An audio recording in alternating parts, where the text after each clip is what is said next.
Welcome everyone to our webinar today. This is Susan Patrick, President and CEO of iNACOL, with Chris Sturgis, who's the principal at MetisNet. We are co-founders of the CompetencyWorks initiative and presenting on some recent research and a paper that was just published. This webinar highlights findings and insights from experts who are technical assistance providers working in competency-based education and in the field of blended learning. There's a link to the resources on CompetencyWorks.org and a link to the wiki and resources on the topic. We encourage you to feel free as we go through the webinar. You'll see on the screen in the left-hand side a chat area where you can type in the chat box and post questions, comments, make notations, or feel free to ask your questions, and we'll pause throughout the webinar at different times and collect your questions. Please go ahead and familiarize yourself with the chat room right now by introducing yourself and saying where you are from and your interest in competency education and blended learning. And we'll go ahead and get started. When we talk about maximizing competency-based education and blended learning, what are these insights that we receive from technical assistance providers and experts? Just the concept of technical assistance, if you're not familiar with it, has long been a strategy for entities that assist states, governments, institutions, schools, practitioners, educators with help building capacity by providing services, often consulting, and helping to support systems change. So often these technical assistance providers have years and years of experience that they bring to help those in institutions and schools and systems build capacity and create some catalytic change. CompetencyWorks, our initiative, brought together 23 of the leading experts and technical assistance providers to examine the role that they play, this catalytic role, in implementing next generation learning models. So we're hearing from schools and from districts and states around the country how they're working with various experts in competency-based education. They're working with experts in blended learning, but never have they all been brought together. And we brought them together to really have a roundtable and discuss next steps to help move the field forward with a specific focus on equity and quality for student learning.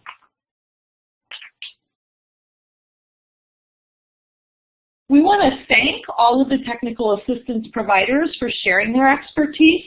We're lucky to have a number of those technical assistance providers in the webinar with us today, and we encourage you to speak up and add in if you want to make additional reflections around the recommendations and expertise.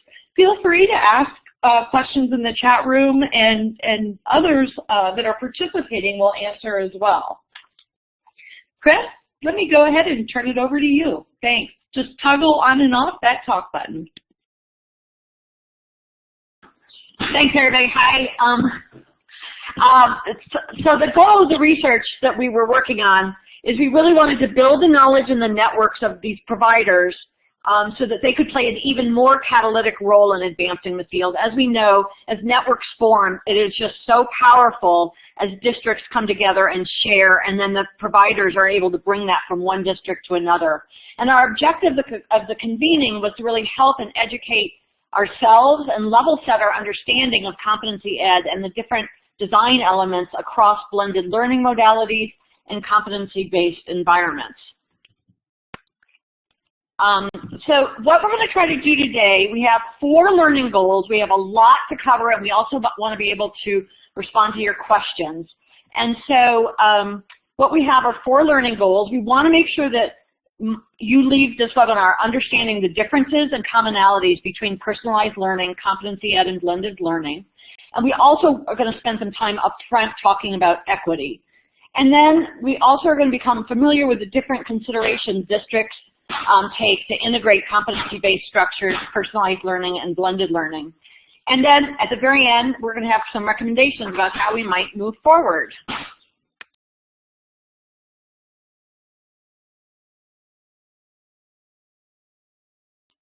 Susan, this is for you.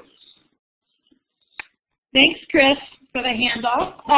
So some of the core ideas when we were meeting with the experts and the technical assistance providers, as they began working with different schools, different school models, some very traditional school models, some school models using blended learning and online learning, a range of very basic questions come up. And as they start working with superintendents, principals, educators, it's really important to help build the literature in the field and talk about what are the differences and the commonalities in these terms or these ideas of concepts.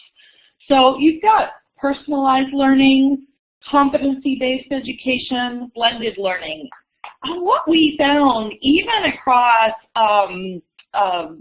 components of the different parts of the field of what we might consider next generation learning, these concepts are discrete and individual concepts that are often, I would say, misused synonymously. We're finding organizations, thought leaders, others are merging these concepts, but it doesn't mean that these concepts have necessarily merged in the implementations. So when we think about doing personalized learning well, or we think about doing competency education well, and we think about blended learning as a powerful delivery model, it's important to distinguish them as separate approaches as we become more skilled in implementing each of them and understanding where they fit together. So you can have a highly personalized learning environment with different pathways, but it may not be truly competency-based with demonstrating mastery. You could have a highly personalized learning environment that is very traditional in nature, but it's certainly a lot easier when you are using blended learning and have access to expanded resources, expanded pathways, dynamic feedback loops. So, Chris, you want to dig in a little bit more about how these commonalities and how these differences play out? Oh, certainly. I would love to, Susan. So we go over and over about how to make this more clear. So first of all, the word personalization and personalized learning are used in so many different ways. And we have really ended up talking about them as we talk about the traditional system or the time-based system or the factory model system. And when we really, what we're going towards is a personalized system where kids get the, students get what they need in order to succeed. And so that's really an overarching systems goal. And that's the change we're all involved in. Now, when we talk about competency education, we're talking about a structure. We're talking about the system that is in place to make sure that students are learning and progressing. So it's not a specific instructional model. Competency Ed is not an online program that's self-paced. It is really the structure that is going to be put into place to make sure that the system is focused on kids learning, and rather than the tracking and sorting that we had, the original system was doing. The personalized learning is an approach that developed certainly in the 1980s and well before that, which is really about how we think about meeting each student's needs with their voice and choice, and how, what, and where, and when they learn based on their interests. It's an approach to ensure students are engaged and getting the instructional opportunities and supports they need. Now, personalized learning, you'll hear the phrase sometimes only being used for online learning, and sometimes there are people who developed way before we had online learning who have very well developed personalized approaches. And what we're doing is blending those two together right now. So the personalized learning world is really changing and learning about itself right now. And then blended learning is an instructional delivery system. And what's important to remember here, it uses both online and face-to-face. We tend to only talk about the online version, but it's equally important to think about face-to-face instruction and how they're integrated together.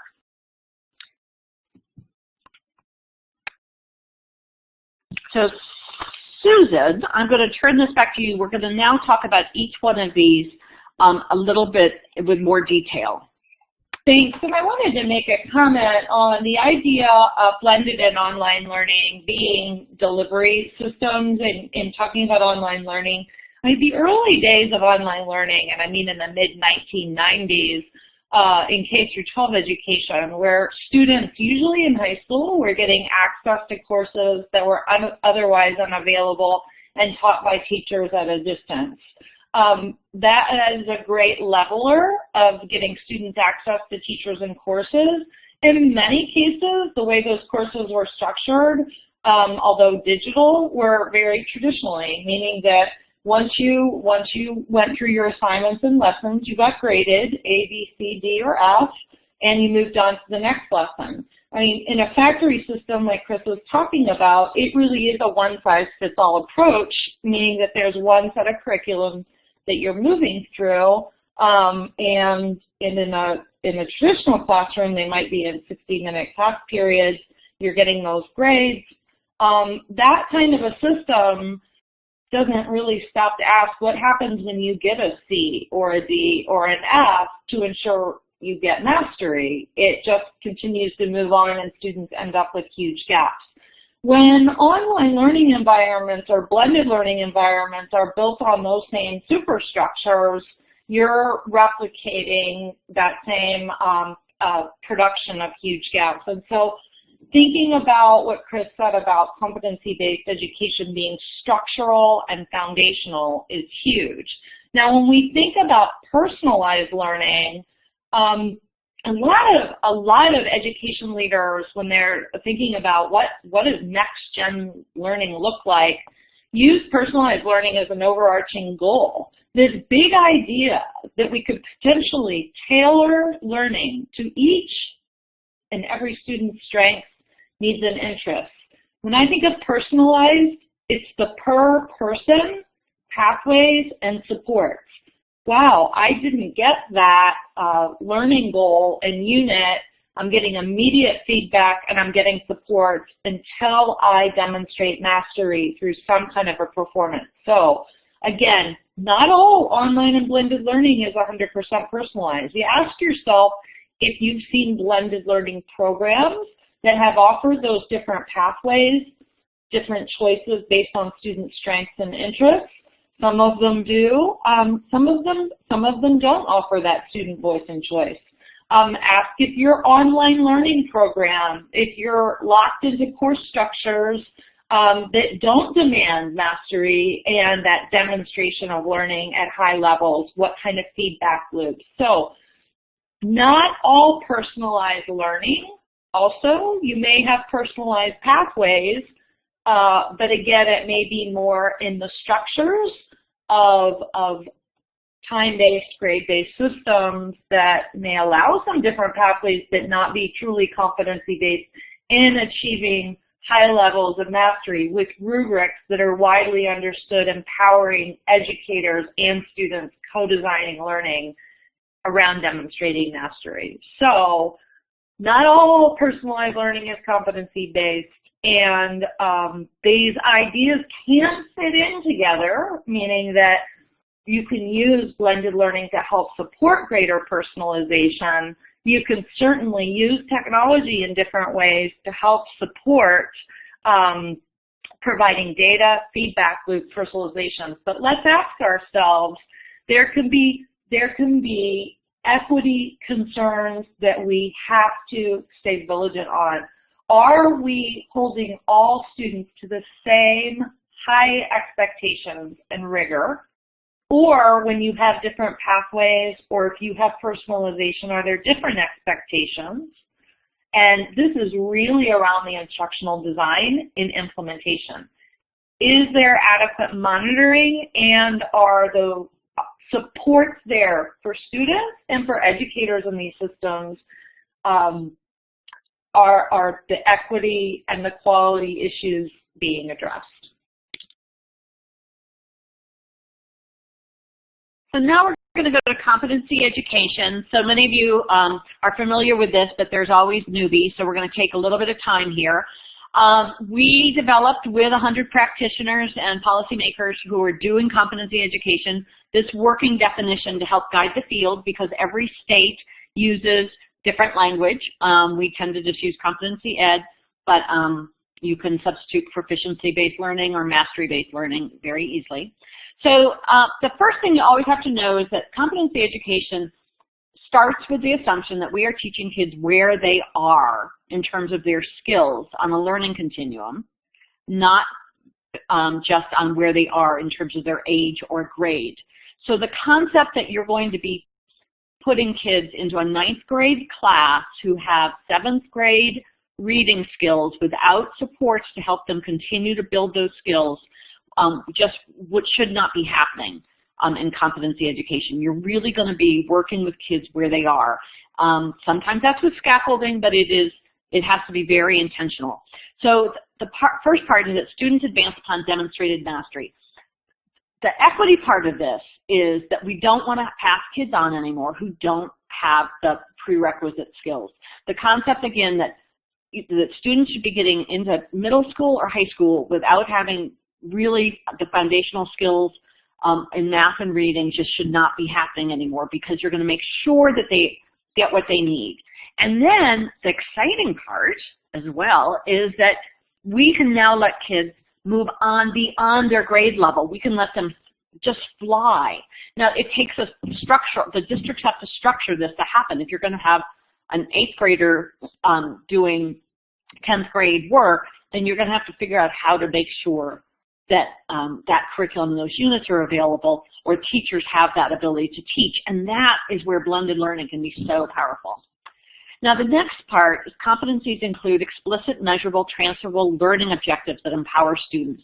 Districts and schools, and sometimes with the state leadership, are creating learning continuums of competencies, which are the big ideas that we want kids to be able to transfer to new situations, and that they are aligned and building upon the state standards.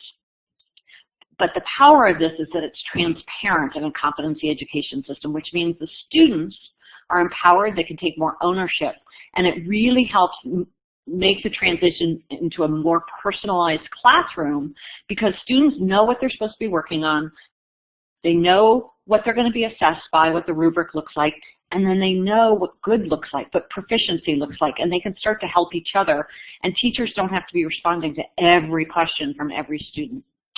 Now, assessment is meaningful and a positive learning experience for students. It has really 2 big parts to it. The first one is that formative assessment is really important. If we're going to have every student get to proficiency, then we have to give them enough feedback and rapidly enough for them to keep learning.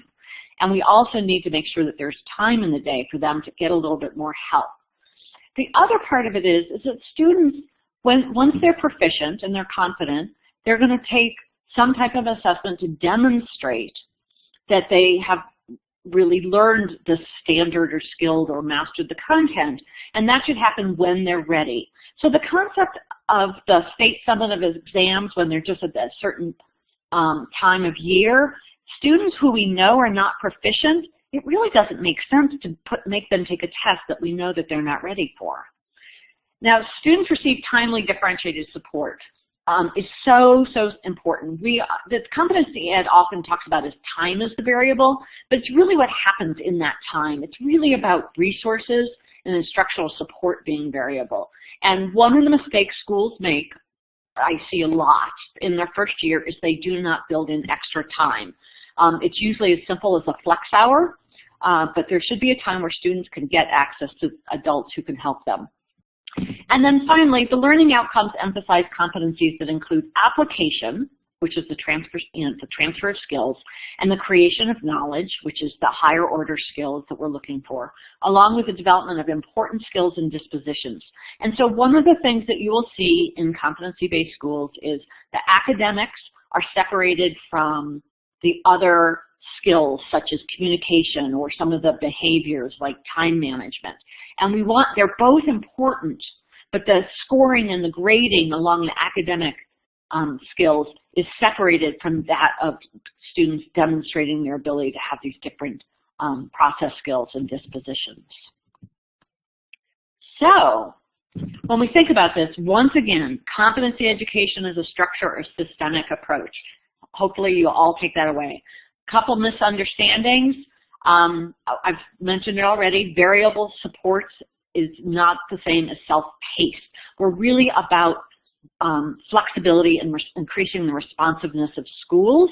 The self-paced is a concept that came out of the online learning world. We definitely see flexible pacing. Students sometimes need more time, certainly, and if they're doing deeper learning, they definitely are going to take more time, but it's really about the ability of the school to respond to the kids. Standards versus competencies. There's a lot of discussion around this, and different states, districts, and schools are organizing their learning continuums a little bit different. We know what the standards are. States are drawing from the state standards. But the competencies are really those big ideas that we want kids to be able to walk away from and remember and know how to apply. And they're important because if you look at all the standards, it's a really long list. It can become kind of a checklist. And those competencies really hold it together and give a sense of purpose to what we want kids to be able to do. And the last, I'm going to just say, this is a big issue. There's a difference between standards reference grading and standards-based grading.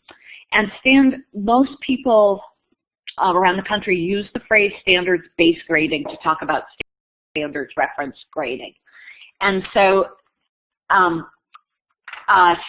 it's really important because standards reference grading uses the actual standards and says how kids are doing beyond them, but they continue based on them, but they continue to move forward. Standards-based grading is the same as competency ed. You say, we are going to keep working with the students and they're going to keep learning until they successfully master those standards, which is where you have a structural change.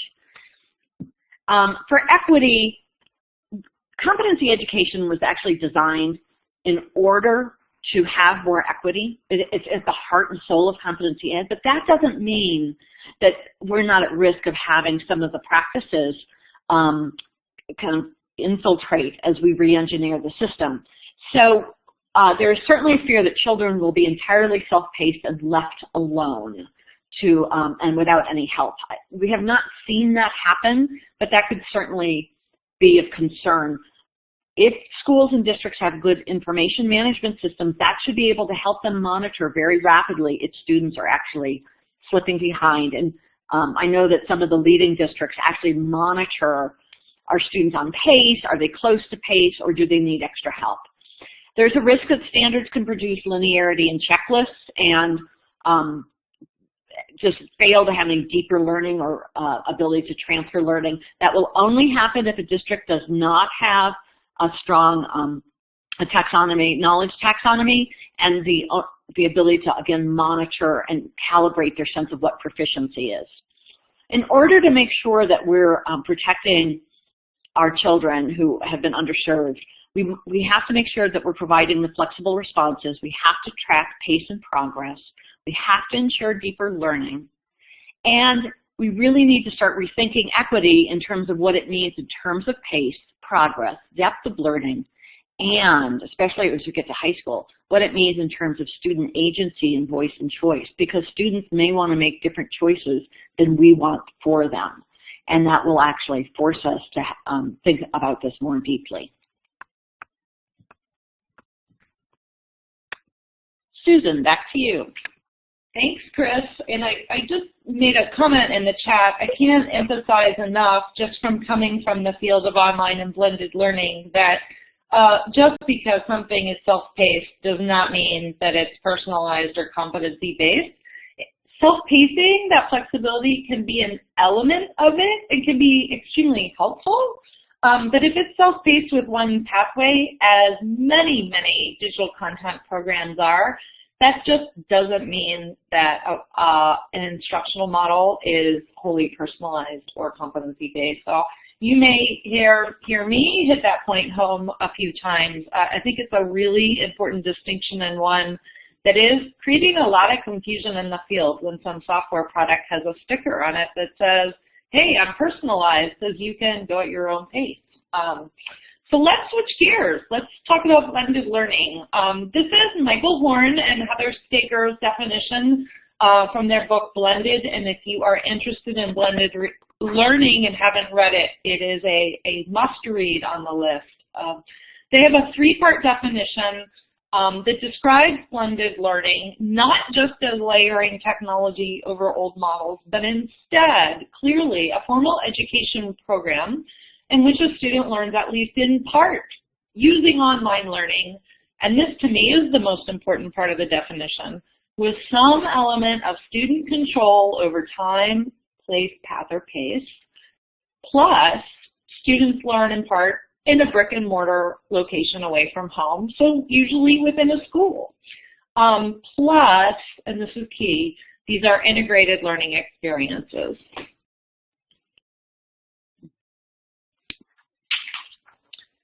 When we think about blended learning, again, a lot of educational technology has a great teacher using some really dynamic digital content, but that doesn't necessarily that students have some control over time, place, path, or pace. When you think about really good blended learning environments, you think about students being empowered by looking at their own data on their progressions, and you think about teachers being empowered to provide these different levels of support, also constantly looking at data and adapting the learning experiences.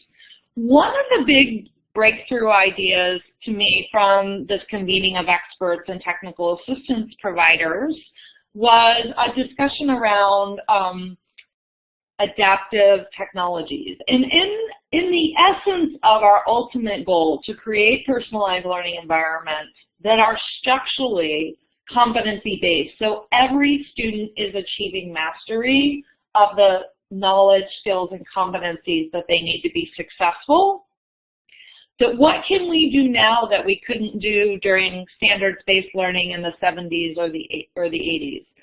And part of this is where the magic of that intersection between high-quality blended learning and personalized learning environments that have competency-based progressions comes in, is that adaptive technologies allow us to do things we've never been able to do. And I'll just point out five quick insights. It's important to ask adaptive technology to what end? What are the different meanings of adaptive? So people use the word technology or data equally in a homogeneous way.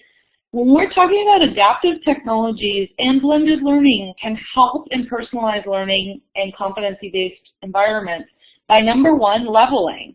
Chris talked about the importance of knowing where every student is when they come in. So for the first time ever, we can get really clear, quick feedback on what is a student's lexile level when they enter a new classroom or when they come into a new learning environment.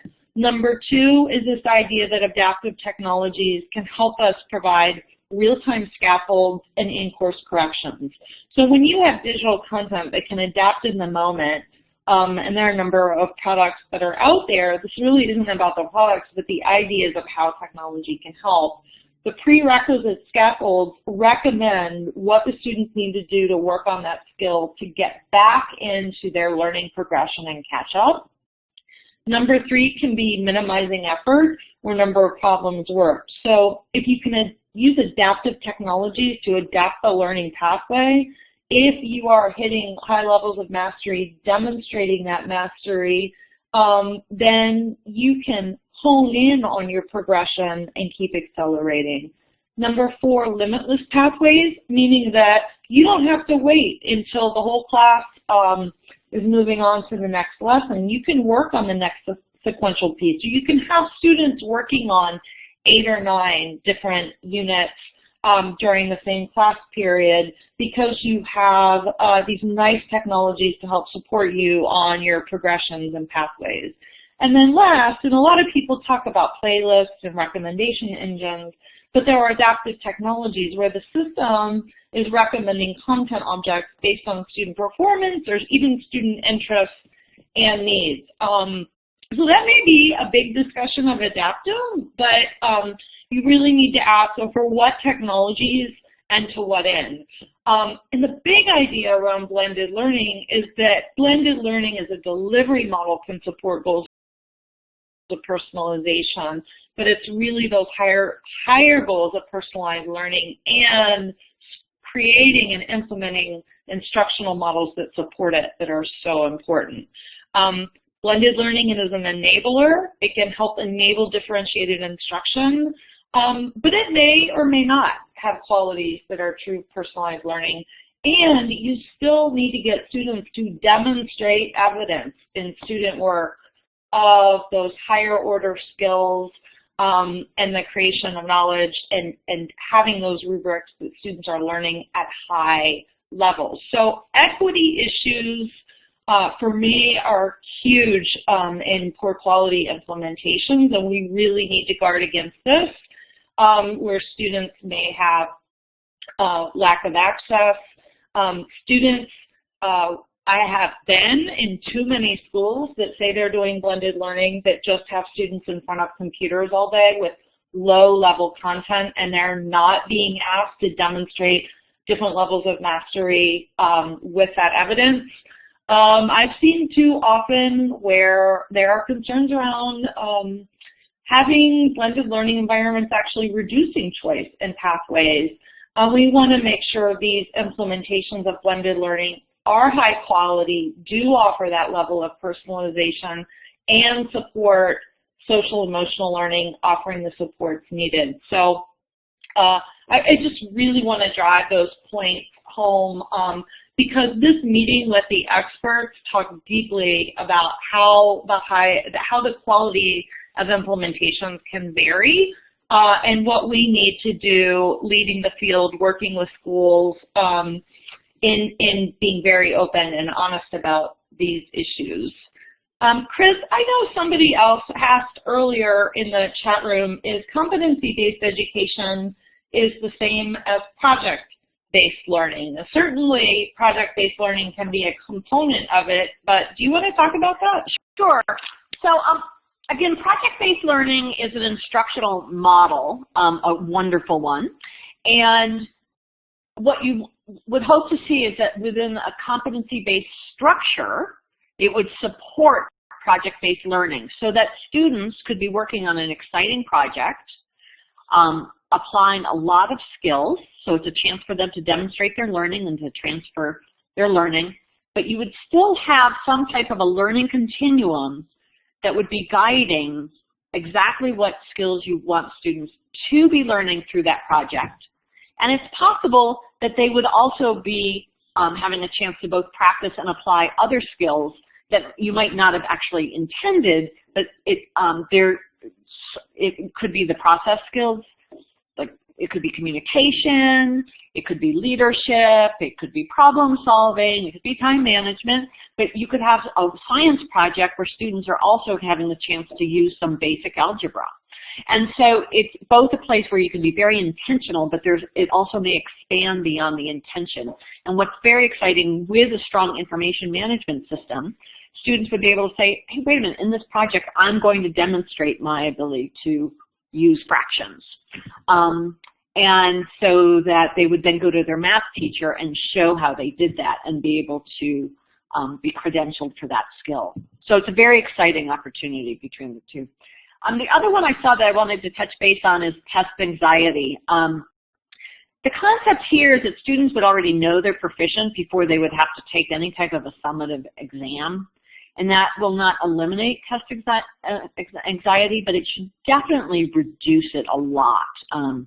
Students should feel confident going into any type of summative exam in a competency-based model. So let's move on because we have a lot to cover, and we'll keep trying to answer questions in the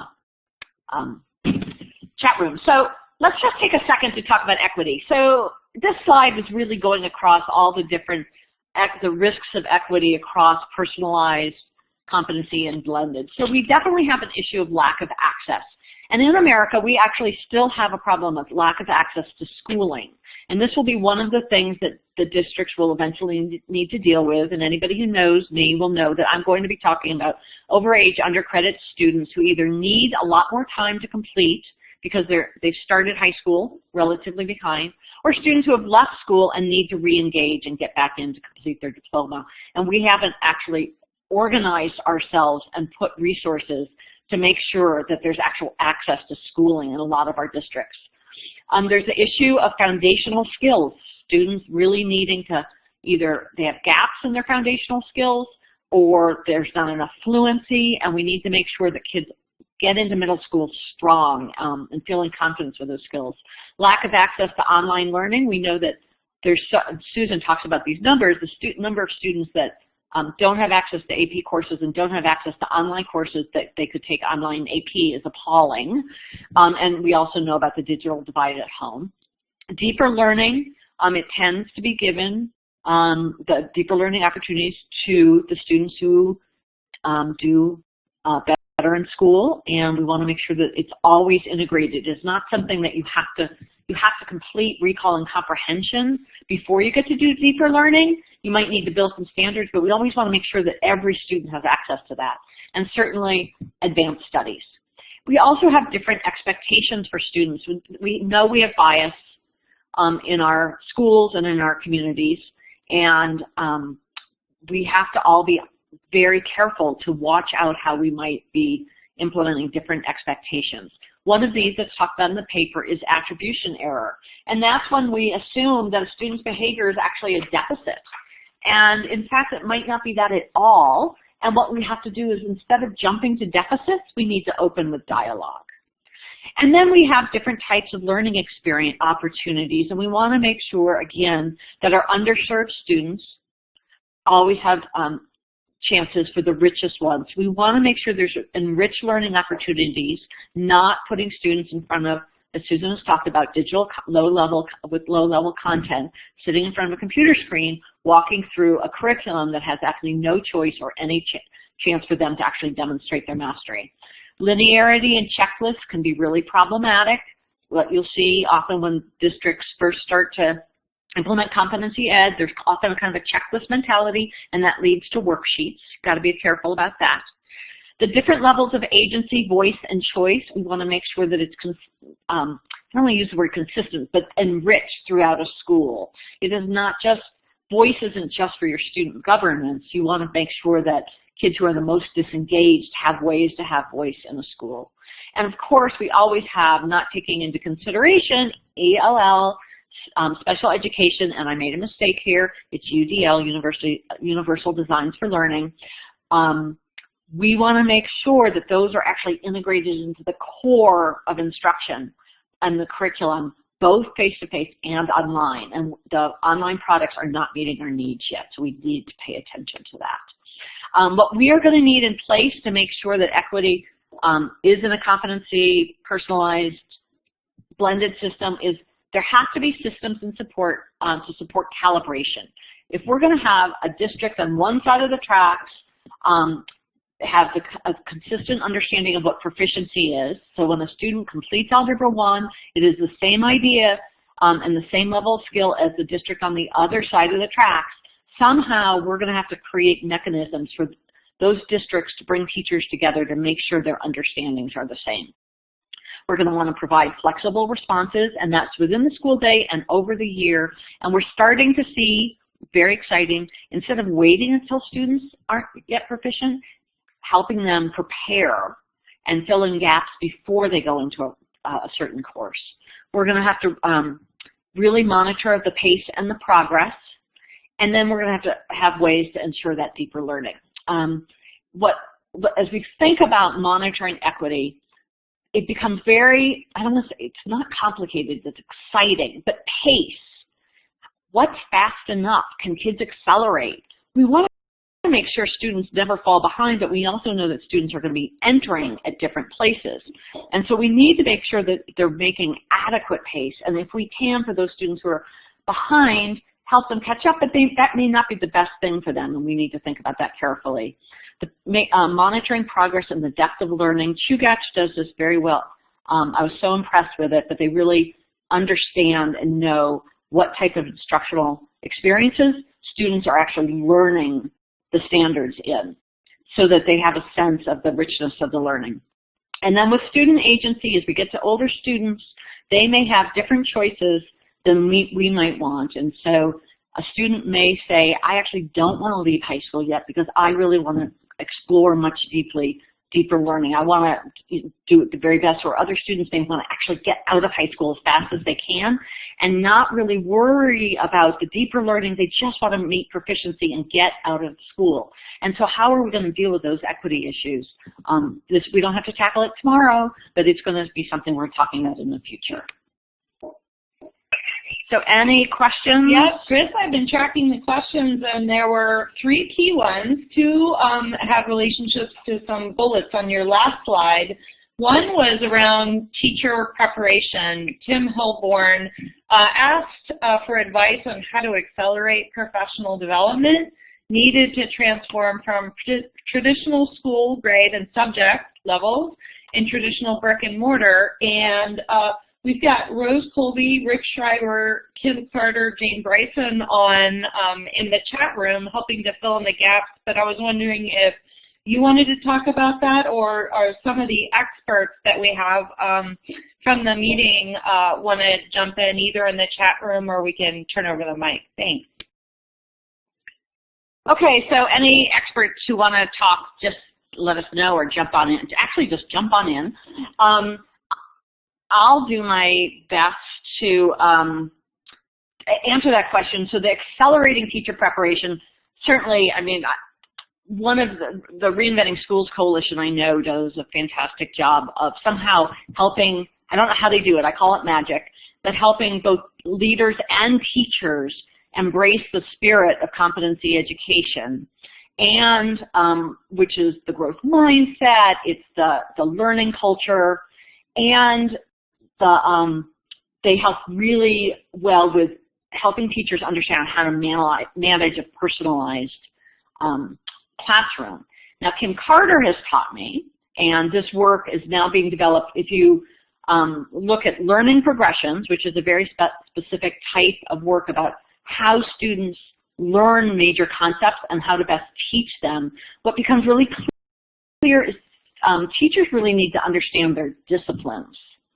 And so that they're really teaching math to students. They're not teaching a specific curriculum. And so that's another place. That doesn't happen automatically. That becomes a process over time. We've also seen schools shifting to a much stronger emphasis around assessment literacy and performance-based assessments. And that becomes another area of growth. None of those are going to happen all at first year, but you do have to make sure your teachers, as much as you can, have the spirit of competency ed and just love helping their kids learn and understand that they're helping kids learn, not delivering a curriculum, and also how to manage a personalized classroom. Anybody else want to jump in? Rose, do you have a mic? You can just toggle on and off on the talk button.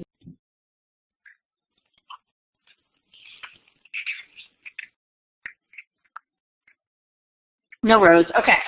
We're going to just keep going. Yeah, there were 2 more quick questions I just want to comment on. Okay. There was another one around accountability on what happens when you're doing competency-based education when the state test rolls around, and we could have had whole webinars on this subject, and we'll continue to have conversations on it. But it's a huge issue. It's a huge misalignment with our federal and state accountability systems being designed for the purpose of ranking and sorting schools and grading them versus being aligned to promoting systems of continuous improvement that are aligned to student-centered learning, competency-based learning, and personalized learning. So We have quite a bit published on the subject of accountability on the CompetencyWorks website. Chris, keep on going. I'll hit the last question later, asking for some comparisons between the United States and Canada. I'd be happy to address that at the end, but let's keep moving. Okay. Hi, Chris, this is Rose. Hi, Rose. I found the talk button. I just want to, two pieces. I think the work that we are doing here in New Hampshire around accountability, and I don't want to go into a lot of detail about that right now, but I think it just goes to emphasize the real importance of the role of professional learning communities, that this work is hard work, and we're really shifting teachers' thinking around a lot of the very core of what they've learned how to do and have done for so long.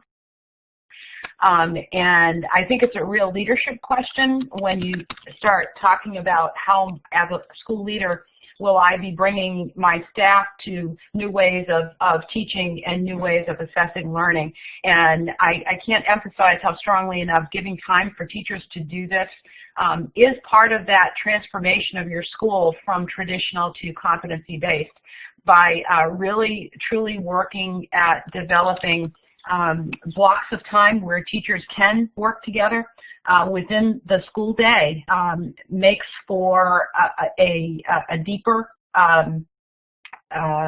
transition. It's professional development that really sticks. It's guided by protocols, and it moves the whole process along. It isn't a top-down, this is what we're going to do and now figure out how to do it. The teachers actually work through the problems that come up in the time that they have during the school day. Thanks, Rose. You're welcome. Okay, Susan, back to you. Thank you. So make sure that everybody can hear okay. So now, when we're thinking about pulling all of the experts together in this technical assistance provider meeting, let's go through how we think competency-based structures, personalized learning and blended learning, can really be maximized. This is really the point. And that is, it's key to start with a strong pedagogical model. What are the educational goals? We'll talk more about engaging the community, but understanding shared goals of what you want students to know and to be able to do. Those standards, those competencies. Having clear rubrics for expectations for what a student knows and shows. Now, for those of you in Alberta, Canada, and even in England, you have had a very strong standard. My school visits, meetings, I have witnessed, let me put it this way, a very strong standards-based education as a foundation in Alberta and across England, with those rubrics that are part of what every teacher's professional development is, and what they're doing. And in fact, the systems of assessments that happen in the classroom are very clearly tied to those standards and to those expectations of what a student can know and be able to do.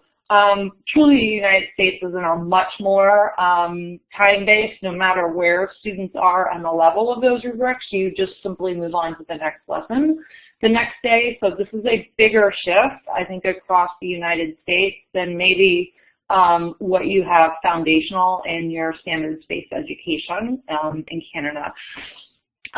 Okay, what else? We need to hold tight on this competency-based infrastructure as a foundation, but we need to create more autonomy for school leaders and instructional leaders and educators. So help to support and open up flexibility for innovations in school-wide strategies so that they can provide that immediate response when students are struggling, and also to help support school and educator autonomy on instructional strategies.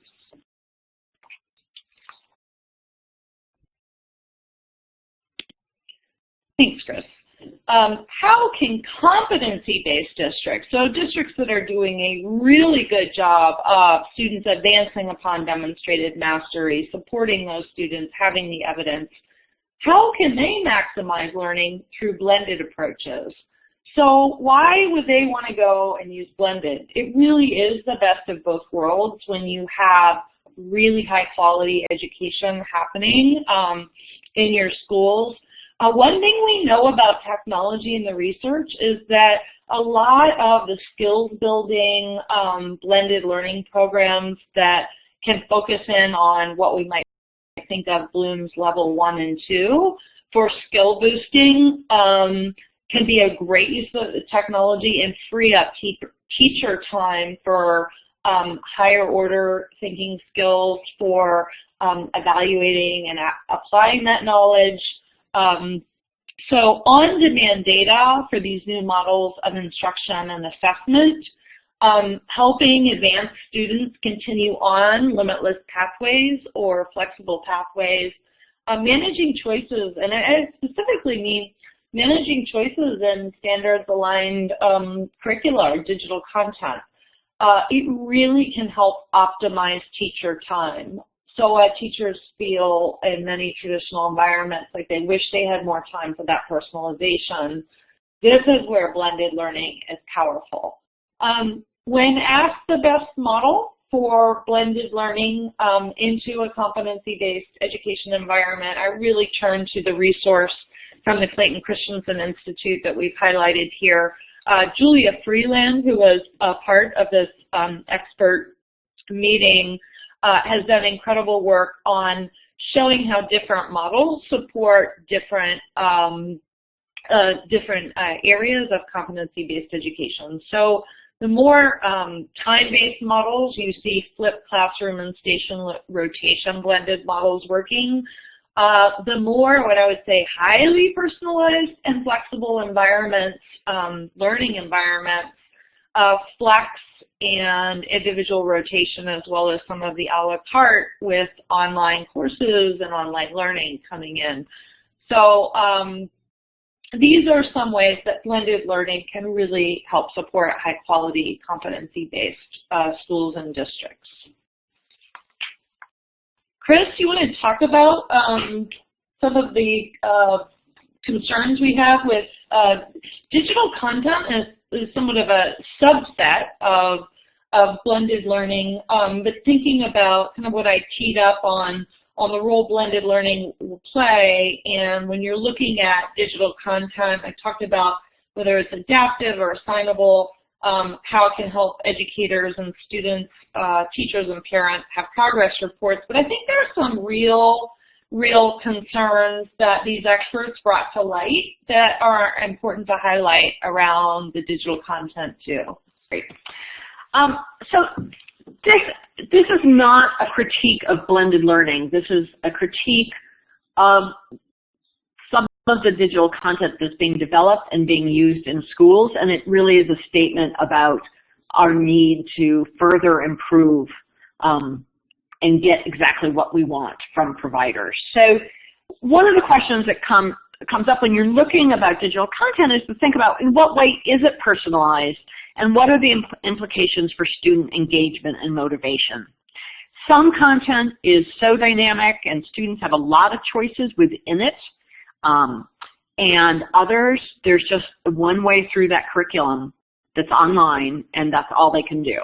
And it may be deadening. And so you just really have to think about that question.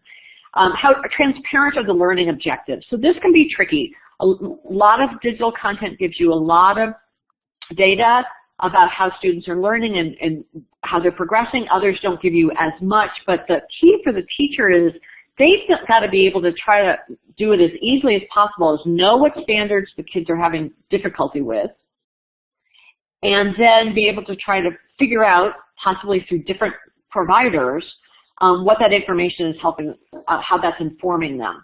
And so some products just don't have enough transparency, and then the problem is that there's almost too much data and teachers have to figure out how to use it. How is proficiency determined and what depth of knowledge? So this is just a question a lot the content, students, anything that's a kind of a self-paced or flexible pacing adaptive software, you're not exactly sure why and when a student's being determined to be proficient and moving on to the next unit or set of material. And most of, not all, but most is really focused much more on recall and comprehension. And so that becoming very transparent is very important, because what we'll see in some of the schools that have really figured out how to integrate blended and competency-based is that there's, after students demonstrate online that they're proficient, that there's then some other activity where they demonstrate that they can actually apply those skills.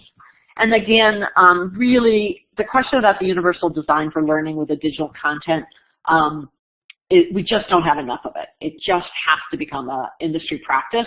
It always is used. We have to think about the needs of special education and language learners as we're designing content.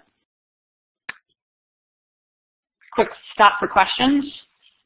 Feel free to type questions in the chat box. There was actually a question that came up with someone interested in visiting public school districts that have competency-based designs and using blended learning. And I know we've got someone on the webinar from Kettle Moraine in Wisconsin, so I'll give a shout out to you. And also we had a shout out to, is it Highland Tech High in Anchorage, Alaska. Any others want to type them in the chat room? That would be great. And Chris, I'll look to see if there are other questions here. Quick.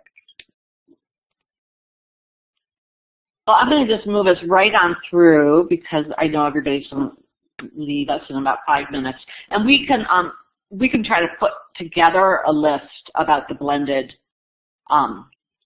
competency-based schools. I would say that we've got a ways to go. For most schools, they're using some ed technology. They're putting some curriculum online, but whether or not they're both high quality, the competency-based structure and the blended learning, I think what we're seeing more is people kind of in maybe advanced beginner stage, and I think we'll see a lot of improvements over the next year as people really see how these fit together. So the other question is, there's a lot of districts that entered into the world of personalization through wanting to become blended, and they spent a lot of time integrating technology into their classrooms and building out that whole technological infrastructure. And now they're starting to think about, well, how do we become competency-based? We understand flexible pacing, but we're not actually implementing all the pieces of the structure to make sure every student is actually learning and progressing and having access to deeper learning. So they come to these this question about how to move towards competency-based ed from different ways. One, they're really finding their time-based practices are obstacles. They sometimes are concerned that their students are not independent learners, that they really need to have more agency in their schools. They want greater personalization and a wider range of opportunities so students can do after school or extended kind of learning activities, but want some type of infrastructure to make sure that they're really learning and being able to apply skills. And so the issue about this, though, is we don't have enough districts having moved far enough along the journey towards competency ed to know a whole lot about that process. And Jane Bryson is one of the people who I think knows the most about this. Ed Elements, I think, thinks more deeply about this, and it's working with districts. So Jane, if you want to add anything in the chat room or talking with us, please just jump in. What we did develop with the help of the experts is some recommendations for how blended districts can move forward. And for anybody, most of these concepts are covered in the paper we just released around implementation that you can find at CompetencyWorks. But it's what we think we're going to see with blended districts is if they have already put some of these into place, they only need to revisit or assess the strength of it. It's not as if they need to start at the very beginning. But they definitely want to have a leadership that's more adaptive and distributed. So depending on how far along the path in their own journey towards personalization, they really developed a distributed leadership style in their school district. They may need to strengthen that. They may need to revisit the mission and vision if there wasn't a strong enough shared purpose, because they may have set the vision around online learning versus a deeper personalization of services for students. They're going to want to assess their strength of learning culture and growth mindset. That is just so key to the spirit of competency education. Now, a big step almost all of them do seem to need to make is to actually calibrate proficiency. They integrated online learning. They started to depend on some of the digital content to help them determine that students are proficient, but they didn't actually have the teachers talking together about the different depth of knowledge and how to assess proficiency, and that becomes a very rich professional development opportunity. They're going to want to, as they make the learning continuum more transparent, there's going to be more emphasis on student agency. The issue of advancing students based on demonstrated mastery may require a change in their grading system, and also may, again, have some structural issues within the district so that students can be getting the support they need for work that is either before the school, like elementary skills in middle school, or high school skills in middle school. They have to build out that design for not yet proficient, which is the flex hour, which is the ability of kids to get rapid formative assessment, and the ability to not just retain kids because they're not yet proficient, but actually figure out a way to help them become proficient. And again, the issue of planning for application and knowledge utilization, that planning for the deeper learning will sometimes require some work on the part of the district to figure out how they're going to make sure that that happens for all students. So Chris, we're right at 3:01. I just want to slide us to the end, and those can stay on if they have additional questions and comments really in wrapping up. But when we looked at recommendations to help strengthen the capacity of these literally catalytic technical assistance providers, these experts, just having more opportunities that we can bring experts together through joint school visits, exchanges, knowledge sharing, learning from each other. The stronger we all will be, the stronger the implementations will be. Some recommendations to help move the field forward. Really, and we brought this up here, but professional development, improving the human capital pipeline around competency-based learning, personalized learning, and blended learning. And being able to provide comprehensive resources. The need for supportive policy cannot be underscored. We're grateful for the work that's happening in New Hampshire and several other of the New England states in opening up what a real student-centered accountability system that focuses on equity and quality can look like. Data infrastructure and technology, we're seeing a number of comments in the chat room today point to this. We're working on another paper on IT user requirements, those functional requirements, and looking at the way particular teachers, students need to be able to use systems rather than just having lists of features. Really important talking about the technology ecosystem, and absolutely key to being able to implement these new learning models. Community engagement and building public will around them. And so I want to, we're 3 minutes over, I want to thank everybody, but invite you to stay on if you have some last minute questions. A number of different questions have been asked. Chris, I don't know if you had the chance to jump back in there on the specific questions, but I wanted to thank you for your presentation for those that have to leave, and thanks everybody for participating today too.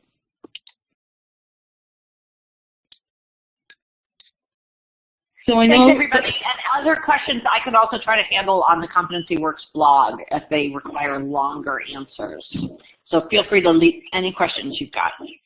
Perfect. Bye. The questions and this webinar will be archived and emailed to you, and we'll pull down the questions from the archive and build those into blogs. Thanks everyone for your time today. Really enjoyed it.